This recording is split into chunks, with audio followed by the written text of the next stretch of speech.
വേട്ടക്കാരൻ പക്ഷികൾ ഇവിടെ എങ്ങനെ വന്നു? ഞാനിവിടെ കൂടുണ്ടാക്കിയ കാര്യം ഇവർ എങ്ങനെ അറിഞ്ഞു?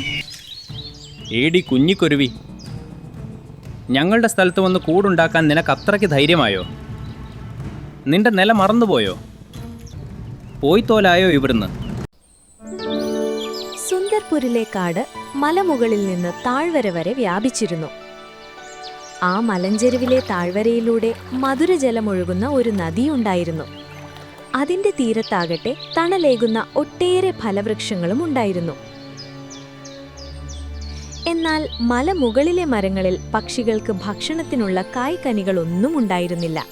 സോനക്കുരുവി, നിന്റെ മുട്ടയിടാനുള്ള സമയം അടുത്തിരിക്കുകയാണല്ലോ. എന്റെ വവാക്ക് കേൾക്കൂ സഹോദരി. നീ നദീതീരത്തെ ആ പഴമരങ്ങളിൽ പോയി കൂടുണ്ടാക്കൂ. നിനക്കതായിരിക്കും നല്ലത്. ഇല്ലെങ്കിൽ മുട്ട വിരിഞ്ഞ് കുഞ്ഞുങ്ങൾ വന്നാൽ അവർക്ക് ഭക്ഷണവും വെള്ളവും കണ്ടെത്താൻ നീ ഒരുപാട് കഷ്ടപ്പെടും. കിട്ടുവണ്ണാന്റെ വാക്കുകൾ കേട്ട് സോനാക്കുരുവി ആകെ സങ്കടത്തിലാകുന്നു. നീ പറയുന്നത് ശരിയാണ് കിട്ടു. പക്ഷെ ഞാൻ എന്തു ചെയ്യും? നിനക്കറിയില്ലേ, നദീതീരത്തെ പഴമരങ്ങളെല്ലാം വേട്ടയാടുന്ന പക്ഷികൾ പിടിച്ചെടുത്തിരിക്കുകയാണ്. നമ്മളെപ്പോലെയുള്ള പാവം പക്ഷികൾക്ക് അവിടെ കൂടുണ്ടാക്കാൻ കഴിയില്ല. സഹോദരി, ഇന്നലെ ഞാൻ കണ്ടു, നദീതീരത്ത് പുതിയ പേരക്കയും ഞാവൽ പഴങ്ങളും ഉണ്ടായിട്ടുണ്ട്. അവിടെ വേട്ടയാടുന്ന പക്ഷികളൊന്നുമില്ല. നീ അവിടെ പോയി കൂടുണ്ടാക്കൂ. ഒരുപാട് നന്ദി കിട്ടു സഹോദരി. ഞാൻ ഇന്ന് തന്നെ പോയി നല്ലൊരു സ്ഥലം കണ്ടുപിടിക്കാം. വേഗം തന്നെ നദീതീരത്തൊരു കൂടുണ്ടാക്കാം. സന്തോഷം കൊണ്ട് സോനാക്കുരുവിക്ക് ഇരിക്കപ്പുറത്തിയില്ലാതായി. കാരണം ഈ കാട്ടിലെ പക്ഷികൾ നേരിടുന്ന ഏറ്റവും വലിയ പ്രശ്നം കുടിവെള്ളത്തിൻ്റെതായിരുന്നു. ഉയരങ്ങളിൽ താമസിക്കുന്ന പക്ഷികൾക്ക് വെള്ളം കുടിക്കാനായി ഒരുപാട് ദൂരം പറക്കേണ്ടി വരുമായിരുന്നു. അതുകൊണ്ട് ഓരോ പക്ഷിയും ആഗ്രഹിച്ചിരുന്നു അവരും പുഴയുടെ തീരത്ത് തന്നെ കൂടുണ്ടാക്കി അവിടെ കഴിയാൻ. നദീതീരത്തെത്തുന്നതിനായി സോന കുറെ നേരമായി പറന്നുകൊണ്ടിരിക്കുകയായിരുന്നു. അതുകൊണ്ട് തന്നെ അവൾ വല്ലാതെ തളർന്നുപോയിരുന്നു. അമ്മോ, ഞാൻ പറന്ന് ആകെ തളർന്നുപോയി. എനിക്കിനി കുറച്ച് വിശ്രമിക്കണം. ഈ അവസ്ഥയിൽ അധികം തളരുന്നത് നല്ലതല്ല. ഇങ്ങനെ ചിന്തിച്ച് സോനാക്കുരുവി നദിക്കൽപ്പമകലെയുള്ള ഒരു പേരാലിന്റെ തണലിൽ വിശ്രമിക്കാൻ തീരുമാനിക്കുന്നു. അപ്പോഴാണ് ബുൾബുൾ അവിടെ എത്തുന്നത്. സോന, നീ മുട്ടയിടാൻ പോവുകയാണെന്ന് ഞാൻ കേട്ടു. ഈ അവസ്ഥയിൽ നീ ഇവിടെ എന്താണ് ചെയ്യുന്നത്? നീ സുരക്ഷിതമായ കാട്ടിലേക്ക് പോകണം. ആരും നിന്നോട് പറഞ്ഞില്ലേ ഇവിടെ നദീതീരത്ത് വേട്ടക്കാരൻ പക്ഷികളുടെ ഭരണമാണെന്ന്? ബുൾബുൾ സഹോദരി, അതെനിക്കറിയാം. പക്ഷെ നദിയുടെ അപ്പുറത്ത് ചില പഴമരങ്ങൾ ഉണ്ടെന്ന് ഞാൻ കേട്ടു. അവിടെ കൂടുണ്ടാക്കിയാൽ എനിക്ക് ഭക്ഷണത്തിനും വെള്ളത്തിനും ബുദ്ധിമുട്ടുണ്ടാവില്ല. നോക്കൂ സോന, എന്റെ വാക്ക് കേൾക്കൂ. നീ ഇവിടെ കൂടുണ്ടാക്കരുത്. എപ്പോഴാണ് ആ വേട്ടക്കാരുടെ കണ്ണിൽ നീ പെടുക എന്ന് പറയാൻ പറ്റില്ല. നിന്റെ കുഞ്ഞുങ്ങളുടെ ജീവൻ അപകടത്തിലാകും. ഇപ്പൊ നിങ്ങൾ തന്നെ പറയൂ ബുൾബുൾ പെങ്ങളെ, എത്ര കാലം നമ്മൾ പക്ഷികൾ ഇങ്ങനെ പേടിച്ച് കഴിയണം? നമ്മുടെ കുഞ്ഞുങ്ങൾക്ക് വയറ് നിറയെ ആഹാരം കഴിക്കാനും ശുദ്ധജലം കുടിക്കാനും അവകാശമില്ലേ? ആരെങ്കിലുമൊക്കെ ഒരു ധൈര്യം കാണിക്കണ്ടേ? പിന്നെ ഒരു തവണ ഞാൻ എൻ്റെ കൂടിവിടെ ഉണ്ടാക്കിയാൽ നീ നോക്കിക്കോ, ഓരോരുത്തരായി എല്ലാ പക്ഷികളും ഇവിടെ കൂടുണ്ടാക്കാൻ തുടങ്ങും. ബുൾബുൾ പറയുന്നതൊന്നും കേൾക്കാൻ സോന തയ്യാറായിരുന്നില്ല. അതുകൊണ്ട് ബുൾബുളിന്റെ വാക്കുകൾ ശ്രദ്ധിക്കാതെ തന്നെ സോന എങ്ങനെയൊക്കെയോ വേട്ടയാടുന്ന പക്ഷികളുടെ കണ്ണിൽപ്പെടാതെ നദിയുടെ ആ ഭാഗത്തേക്ക് എത്തിച്ചേരുന്നു. അവിടെ നിറയെ പേരക്കയും ഞാവൽ പഴങ്ങളും നിറഞ്ഞ മരങ്ങളുണ്ടായിരുന്നു. ആഹാ, ഈ സ്ഥലം എത്ര സുന്ദരമാണ്! ഇവിടെ നദിയും അടുത്താണ്, മരം നിറയെ പഴങ്ങളുമുണ്ട്. എന്ത് ശാന്തിയാണിവിടെ! തീരുമാനിച്ചു കഴിഞ്ഞു, ഞാൻ ഇവിടെ തന്നെ മുട്ടയിടും. സോന ഞാവൽ മരത്തിനു ചുറ്റും പറന്നുകൊണ്ടിരിക്കുകയായിരുന്നു.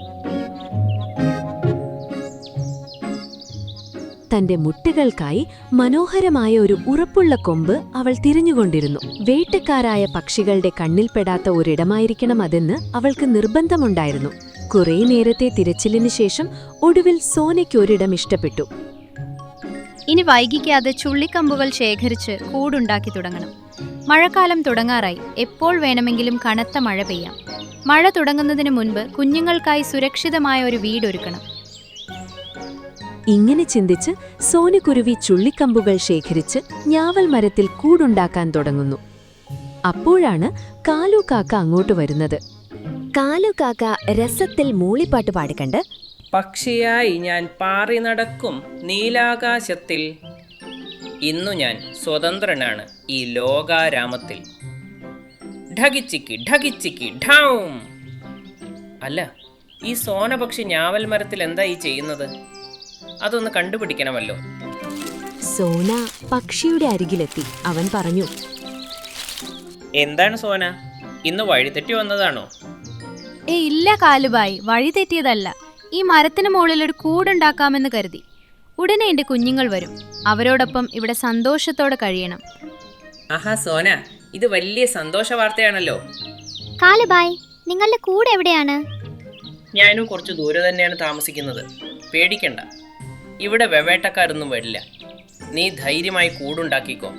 ശരി, ഞാൻ പോയി വെള്ളം കുടിച്ചു വരാം. കാലു നദിയിലേക്ക് പറന്നുപോയി. സോന വീണ്ടും തന്റെ കൂടുണ്ടാക്കുന്ന തിരക്കിലായി.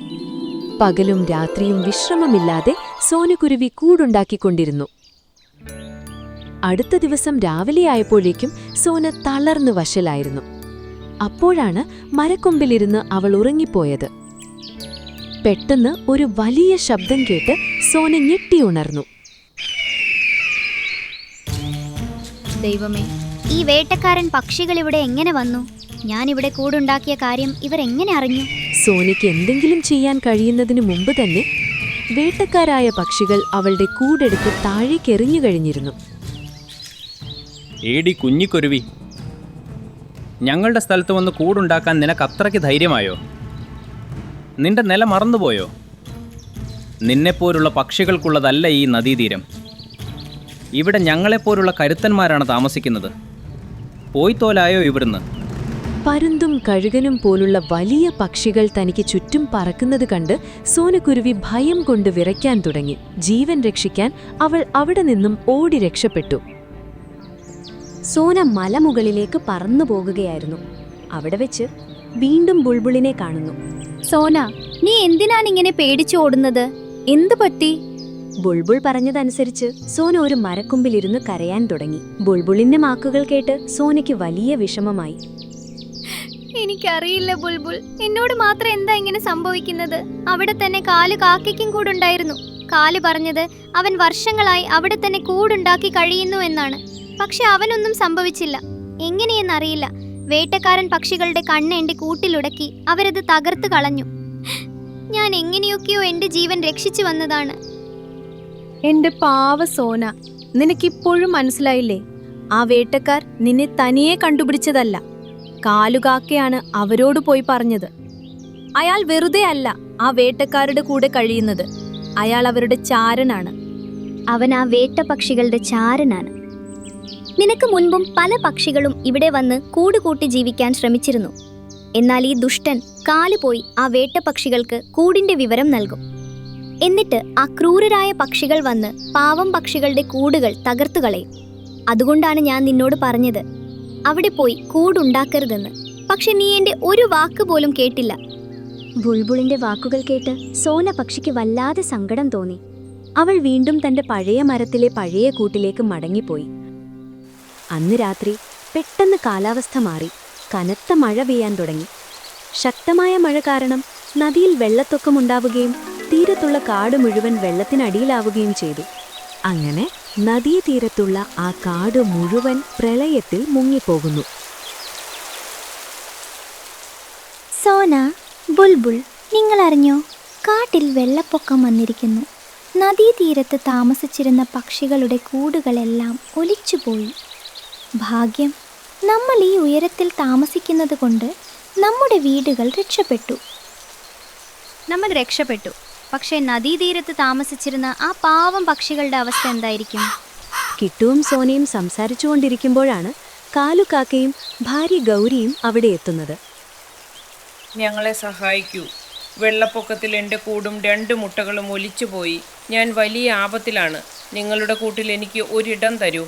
ഞാൻ എന്നും നിങ്ങളോട് കടപ്പെട്ടിരിക്കും. ഇപ്പോൾ മനസ്സിലായോ? ഈ ചതിയൻ കാക്കയെ സഹായിക്കേണ്ട ഒരു കാര്യവുമില്ല. ഇവൻ കാരണമാണ് നമ്മൾ ഭക്ഷണത്തിനും വെള്ളത്തിനും വേണ്ടി കഷ്ടപ്പെടുന്നത്. നമ്മൾ എത്ര ബുദ്ധിമുട്ടിയാണ് ജീവിക്കുന്നതെന്ന് നമുക്കറിയാം. ഇവൻ അവിടെ കിടന്നു മരിക്കട്ടെ. വേണ്ട ബുൾബുൾ പെങ്ങളെ, ചതി കാലുവിൻ്റെ സ്വഭാവമാണ്. നമുക്ക് അവനെപ്പോലെ ആകേണ്ട യാതൊരു ആവശ്യവുമില്ല.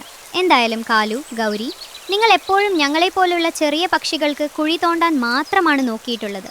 എങ്കിലും നിങ്ങൾക്ക് ഞങ്ങളുടെ കൂട്ടിൽ അഭയം തരാൻ ഞങ്ങൾ തയ്യാറാണ്. മാത്രമല്ല, നിങ്ങൾ മാത്രം പോരാ, വിളിച്ചോ നിങ്ങളുടെ ആ വേട്ടക്കാരൻ പക്ഷികളുടെ കൂട്ടത്തെയും. അവർക്കും ഞങ്ങളുടെ മരങ്ങളിൽ വന്ന് അവരുടെ ജീവൻ രക്ഷിക്കാം. സോനക്കുരുവിയുടെ വലിയ മനസ്സ് കണ്ട് കാലുവും ഗൗരിയും ലജ്ജിച്ചുപോയി. തങ്ങൾ ചെയ്ത തെറ്റിൽ അവർക്കിപ്പോൾ വലിയ ദുഃഖം തോന്നി. സോന, നിന്റെ വലിയ മനസ്സ് എനിക്കൊരു വലിയ പാഠം തന്നു. സമയം എല്ലാവർക്കും ഒരുപോലെയല്ല. അതുകൊണ്ടൊരിക്കലും അഹങ്കരിക്കരുത്. കഴിയുന്നത്ര മറ്റുള്ളവരെ സഹായിക്കണം. ആപത്താർക്കും എപ്പോൾ വേണമെങ്കിലും വരാമെന്ന് എനിക്ക് മനസ്സിലായി. കാലുവിന്റെയും ഗൗരിയുടെയും പശ്ചാത്താപം കണ്ട് കാട്ടിലെ മറ്റു പക്ഷികളും അവർക്ക് മാപ്പ് നൽകുന്നു.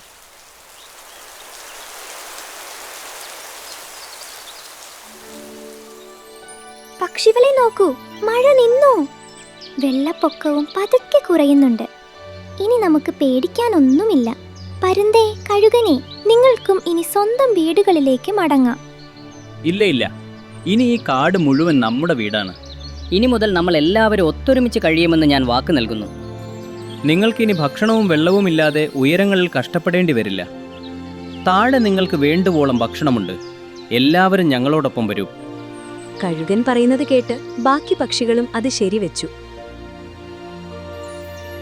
പിന്നീട് കാട്ടിലെ എല്ലാ പക്ഷികളും ഒത്തുചേർന്ന് നദീതീരത്തെ മരങ്ങളിൽ കൂടുകൂട്ടി സന്തോഷത്തോടെ ജീവിക്കാൻ തുടങ്ങി.